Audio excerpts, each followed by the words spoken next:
तुम्ही सर आजच्या बैठकीचं नेमकं काय झालं? भारतीय जनता पार्टीच्या वतीने ज्या उमेदवारांची उमेदवारी घोषित झाली आहे त्या ठिकाणी एकूण निवडणुकीच्या तयारीचा आढावा घेण्याकरता प्रदेश अध्यक्ष बावनकुळे साहेब आणि मी दौरा करतो आहे। आज आम्ही अकोल्याला आलो, इथनं आम्ही वर्धेला चाललो आहे। सगळ्याच मतदारसंघांमध्ये आम्ही जाणार आहोत। आता काही लगेच जाहीर प्रचार सुरू होत नाही, पण जाहीर प्रचाराच्या आधी एकदा नीट सगळ्या व्यवस्था लावायच्या, त्याचं योग्य प्लॅनिंग करायचं, काही अडचणी असतील तर त्या समजून घ्यायच्या आणि त्या अडचणी दूर करायच्या असा आमचा प्रयत्न आहे। आज इथे बघितल्यानंतर अकोल्याच्या टीमने अकोला आणि वाशिम अशा दोन जिल्ह्यात हा मतदारसंघ जातो। दोन्हीकडच्या टीमने अतिशय चांगल्या प्रकारची तयारी केलेली आहे।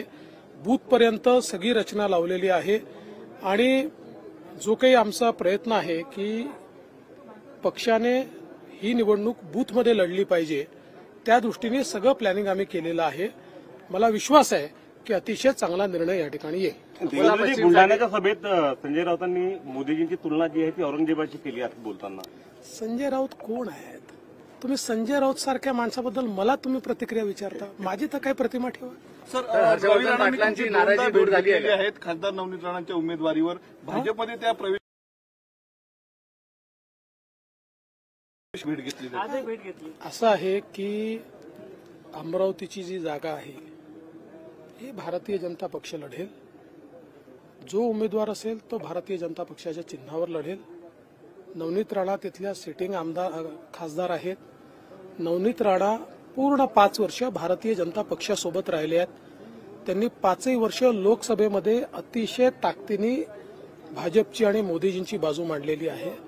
पण शेवटी अंतिम निर्णय आमचं पार्लमेंटरी बोर्ड किंवा आमची इलेक्शन कमिटी ती घेते, त्यामुळे त्याबद्दल यापेक्षा अधिक मी काही सांगू शकतो। हर्षवर्धन पाटलांची नाराजी दूर झाली आहे, हर्षवर्धन पाटलांनी प्रचार सुरू केलेला आहे, शिवसेनेचा गड आहे असं ते म्हणतात। नाही, असं आहे की शेवटी जिथे भाजपला सीट सुटेल तिथे महायुतीने भाजपचं काम करायचं आहे, जिथे शिवसेनेला सुटेल तिथे आम्ही त्यांचं काम करायचं आहे, जिथे राष्ट्रवादीला सुटेल तिथे आम्ही दोघांनी त्यांचं काम करायचं आहे। हर्षवर्धन पाटलांची नाराजी दूर झाली आहे? त्यांची नाराजी नव्हती, त्यांचे काही प्रश्न नक्कीच होते, कारण एवढे वर्ष जेव्हा अमोरासमोर लढतो त्यावेळी निश्चित त्यांचे काही प्रश्न असतात।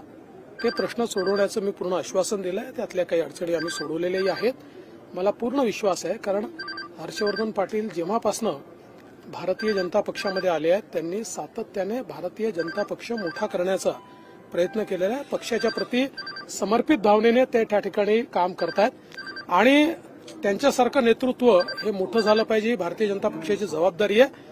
म्हणून मी आपल्याला एवढं सांगतो की मला पूर्ण विश्वास आहे, पूर्ण ताकदीने हर्षवर्धन पाटील हे आमच्या महायुतीच्या उमेदवाराचं काम करतात। मोहिते पाटलांनी प्रचार सुरू ठेवला। मोहिते पाटील एकदा निर्णय झाल्यानंतर सगळ्यांनी मोदीजींना पंतप्रधान करण्याकरता जो महायुतीचा उमेदवार असेल त्याच्यासोबत काम केलं पाहिजे।